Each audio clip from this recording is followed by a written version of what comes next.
前最后一次工资到账，我赶忙补上房租，却提示我余额不足。打开银行 app， 工资只到了2381.95元，和我预期的15000差了至少5倍。我赶忙跑去找财务，发现他上午就走了。打电话过去，他语气极其不耐烦：新规定没看到？你们销售现在按工时算工资，你工时就这么多，我只能照算。我急了，我是销售，天天外出拉业务，哪能按工时算？可他淡定地回道：老板规定，我能怎么办？挂断电话，我气得想扔手机，可想到房租水电，还是忍了。扫了辆单车，直奔老板家，正好碰到老板一家准备去海边过年。他不耐烦地推开我：你一天就2-3个小时工时，凭什么按一天发工资？之后我跳槽到对家公司，销售额翻倍，风水轮流转。这回轮到钱老板跪在我家门口，哭着求我回去了。工资到账的那一刻，我立刻打开房东的微信聊天界面，准备将半年的5000房租先付了，心里美滋滋的，激动的手都开始抖了起来。我是孤儿，上大学的钱都是靠着福利院的资助才得以混个学历资质，平时吃饭都是一省再省，就是为了能更好的活下去。今年是留在这个城市打工的第1个年，刚好转正够1个月，我拼命的跑业务赚提成，总算在年前月底前完成了所有任务。按照我的计算，工资能有15000，之前的房租都是按月交付。房东太太已经对我有了不少意见，刚好这次可以交够半年的，至少半年内不怕没有住的地方了。正好还剩有1万块，把房租水电费交了，还能剩下不少。过年的时候，终于奖励自己可以吃一顿心心念念的旋转小火锅了。我整个人都不由自主地哼起了歌。手机已经用了5年，还是上大学时做兼职买的，卡得不行。好不容易输完了密码，就在等着钱转到账的那个界面了，突然余额不足蹦了出来，我愣住了。不会呀，刚刚大家都收到工资了呀。拍了拍手机，还在想着是不是弄错了。我点开余额，充值了50块钱，确实是有钱的呀。毕竟早上我只剩下15块钱了，于是又着急地点开银行卡 app。为了省钱，我没有开通短信服务。等待的过程中，我着急的不行，终于点出来了，余额是2396.95元，也就是说我的工资是2381.95，和我预期的工资差了5倍。我又拿出自己的提成记录，仔细算了算，就算是用任何办法去算这个工资，也不可能只有2000多啦。我整个人都要崩溃了，站起身子，不知道该怎么办，深呼吸一口气，告诉自己要冷静下来，直接走到了公司的财务门口，却发现一张声明：放假期间任何人不得进入该房间。原来财务李姐在上午就放假了。为了自己的钱，硬着头皮给他打去了电话。果然，不耐烦的声音从对面传出：苏晴，找我干嘛？李姐，我的工资不对，我想问下我提成这么高，怎么只发了2000多啊？我满是祈求的语气，并没有换来他的怜悯。他尖声质问着：什么？老板发的新规定你没看？从上个月开始，咱们就没有什么提成制了，是按照工时，你每天工时就2-3个小时，自然工资低呀。一整天不在公司，谁知道你干嘛去了？他的话让我如遭雷劈。工时制，要知道我们可是销售，除了正常的给客户发资料的情况下，每天都要跑出门去拉业务的呀。而且像我们这种日用品销售本身就没什么老顾客，再加上电商崛起，公司的业务已经越来越走下坡路了。上个月我为了拉一个10万的订单，蹲在工厂门口整整3天，才换来了一次机会。那个厂长看到我如此努力，想看到了年轻时候的自己，当场给我破例签下了订单，也就是这一个单子，解决了我大半个月的业绩。我本以为这个月可以轻松一下，老板看到我上个月超额完成了任务，直接给我加了1倍的量，还拍着我的肩膀笑着点点头：小苏啊，我很看好你，加油干！你放心，在我这个公司，回报绝对对得起你的付出。现如今看到自己2000多块钱的工资，我不禁喊出声：李姐，这话不是这么说的，我们是销售，每天要跑业务，怎么能按照工时计算呢？再说了，什么时候出的公告啊？我怎么不知道呢？出公告还要单独通知你不成？你自己不看群里消息怪谁？行了，都放假了还打扰我，有什么事直接去找老板。我怎么知道？说完就不耐烦地挂断了电话。我跑去翻群里的记录，果然就在我去蹲厂长的那天下午，群里发了许多通知，从这个月开始，工资形式会以工时计算发放。下面好多人回复着收到，中间又穿插了一句包括销售岗。他这样发谁能看到啊？我再一次打了李姐的电话，他全部挂断，忍无可忍地给我发来了信息：这是老板家的地址，你有本事就去找老板，老是打扰我干什么？不知道要放假了吗？发了这条信息后，他的电话就彻底打不通了，我急得眼泪都出来了。这时恰好收到房东的催租信息：小苏啊，你要是过年前不能准时交付半年房租的话，就给我滚出去吧！我这房子当初可是好多人都看中了的，我看你可怜租给你。看到这里，我瞬间感觉天都塌了，握着手机的手都在不停颤抖着。看到李姐发的老板家的地址，只能鼓足勇气抓起书包跑到楼下，扫了一辆单车就往老板家飞奔而去。刚巧遇到准备出去的老板一家，他们其乐融融欢声笑语的模样彻底激怒了我，快步跑过去。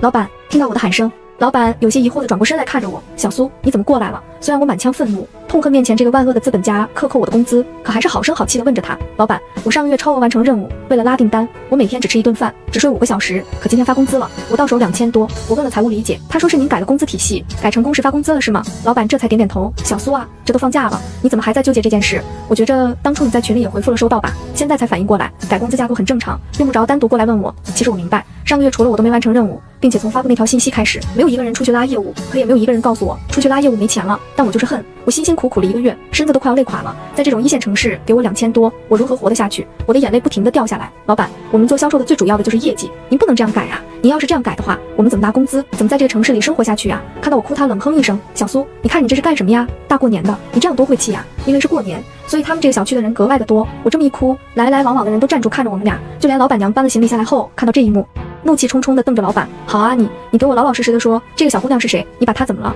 我能怎么样？老板急得都有些结巴，跑这里哭，说是工资算的不对，工资早就改了，他自己是知道的，不是我说苏晴，你再这哭也没用啊，你每天上2-3个小时，我凭什么给你发1天的工资？你这话到哪说都是没有理，告诉你，大过年的，我不想跟你吵，赶紧的滚回家去。说完，从口袋里掏出了50块钱现金，扔在我脸上，行行了，这50就当是我请你打车的了，赶紧的，别在这丢人现眼了。老板娘听到这话，一把抢过我脸上的钱，凭什么给他打车钱？你怎么这么有钱？以后要是都像他这样，谁来都给钱，咱家又不是救助站。行了，赶紧走，工资没算错，自己就上这点时间的班，指望着拿高工资不成？我告诉你，你要是再不走，我就喊保安了。我低着头，腰也不由得弯了下去。明明我去跑业务，在公司里他已经撞见好几回了，第一次碰见我出去的时候，回来就把我叫到办公室一通骂。苏晴，让你来上班，不是让你整天出去无所事事的，你自己看看，业绩没有，每天上班工时这么少，你是不是不想干了？从那天起，我就尤为努力，每天起得比鸡早，睡得比狗晚，不停地看着销售技巧的书籍。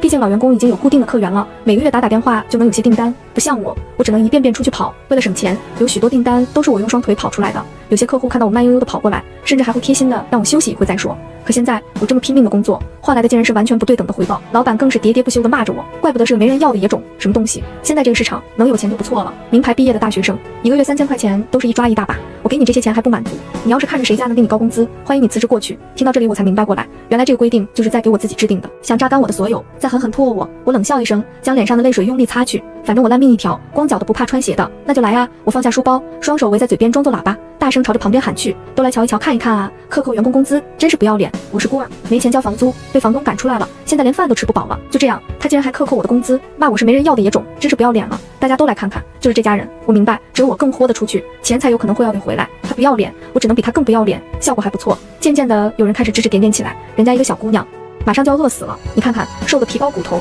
你竟然还能克扣工资，我说你可真不要脸！就是赶紧的，还给人家小姑娘的钱，要不然我现在就帮他打劳动局的电话。听到这里，老板也有些慌了，毕竟现在网络发达，可能一个视频就能将他送上热搜，只能硬着头皮说着我没有克扣他工资，一个年纪轻轻的小姑娘刚来实习，没钱吃饭，我可以给你呀，对不对？但你不能撒谎啊！说完，从钱包里抽出一小叠，差不多有个1000块左右，用力扔在我身上。行了行了，我也不想和你计较了，这钱就当是给你烧纸了。说完，直接带着老婆孩子开车扬长而去。旁边的人听到这些话，似乎有些回过神来，又开始对着我指手画脚。现在的小姑娘为了要钱，什么都能说得出来。就是啊，如果真的克扣了，报警或者劳动仲裁就是了。算了，以后这种事别管了，省得惹一身骚。我听着也就是几分钟的时间，大家的风向就转变得这么快。看着地上散落的钱，我慢慢蹲下身子，一张张的捡了起来。我也有自尊，我也觉着很难过，但是没办法，我需要钱，我需要活下去。将单车还回去，发现因为和老板吵了一架，结果超市需要多付2块钱。这时我的眼泪终于绷不住了，坐在单车上放声大哭起来。2块钱够我吃一顿馒头得了。为什么苦难专挑穷苦人，麻绳专挑细处断？我回到出租屋的时候已经是晚上了，因为刚刚的单车多花了2块钱，让我已经不舍得再重新扫一个了，只能慢慢的走回去。房东阿姨就等在我房间门口，看到我回来的时候，似乎是愣了下，可还是有些生气的开了口：“小苏，你不是说今天就能发工资了？钱呢？我等你给我转钱，你也不回信息了。你现在可真是……”他还没说完，我就弯下腰给他深深鞠了一躬：“阿姨，真对不起，今天发工资出了些意外，本该发挺多的，可没办法，老板克扣了我的工资，我真的不是故意的。”接下来的话我已经说不出来了，只能自己呜咽着咽了下去。听到这里，房东阿姨似乎有些动容，清了清嗓子：“行了行了，我就知道你拿不出来，你也别急了，水电费我交过了，房租还你2个月吧。既然这老板不靠谱，就换一个。”说完，将身后饺子递给我：“莫，等你等的饺子都凉了，回去热热再吃。行了行了，别哭了，不知道的还以为我把你惹哭的。”说完，直接转身离开了。好香的肉饺子！自从离开了孤儿院，我就没吃过这么好吃的饺子了。我没来得及热，就这么混着泪水吃了下去。吃饱后才有精力去想接下来的事情。打开手机才发现，公司的所有群聊都将我踢了出去，并且李姐私发了信息给我：“苏晴，你被解雇了，但是出于人道主义，你这个月还有点工时，这是你这个月的工资，转账200。”我被气笑了，收了之后给他回了句：“理解，单方面解除是要赔偿的。”这才发现我已经被删了。我看到这里，像是斗志被激发出来了一样。房东阿姨给我缓了2个月，也就是说，最近这些天我暂时不需要考虑房租的问题。吃饭的话，每顿一个馒头，2块钱可以吃1天，渴了喝自来水。这样的话，我有足够的时间去找工作了。突然想到，当时我的大订单，厂长姓周，他当时很欣赏我的毅力。小苏啊，我很看好你，你有这种毅力，干什么都会成功的。如果以后你老板糊涂把你开了，你就来找我，我一定收下你。心里忐忑不已，因为我当时确实也去面试过，第1轮就被刷下来了，学历不够。不过现在已经没什么怕的了，死马当做活马医吧。如果真的不行，打个电话也不亏，大不了从头再来，接着找工作就是了。于是第2天我起了个大早，熬到了9点整，打过去了电话。你找谁啊？对面是一个非常可爱的奶娃的声音，我还以为打错了，便直接挂了。再次打过去的时候，依旧是娃娃接听的，我心里有些伤感了。果然，他们肯定不可能留自己真实的电话号码。就在我准备出门找工作的时候，手机铃声刺耳的响了起来，是周厂长。我向他说明了来意，他很高兴，让我直接去找他，但我的手机太不给力了，加一个人，整整10分钟才反应过来，给我发过来定位后说了一句：“你慢慢来，不急。”为了能更快点，我还是选择扫了一辆单车，拼命朝着目的地骑过去。到的时候，过去了半个小时，我骑得一身汗，也不敢多谢，一口气跑到了门口。周厂长看到我的那一刻，有些诧异：“小苏，你这是？”周厂长，我是骑车子过来的。嗨，你早说啊，我去接你了。我连忙摆手，何德何能啊，周厂长，您肯给我一份工作，我已经很感激了。他让我坐下，笑着摇摇头：“小苏啊，客套话我就不多说了。其实我看中的就是你的毅力，现在很多年轻人都做不到了，所以我愿意破例给你一次机会，就还是做你最擅长的销售。你什么时间能上班？”听到这里，我立刻坐直了身子。周厂长，我现在就可以，您放心，我是一人吃饱全家不饿的，过年也可以上班。他被我的认真逗笑了，倒也不用这样，我还。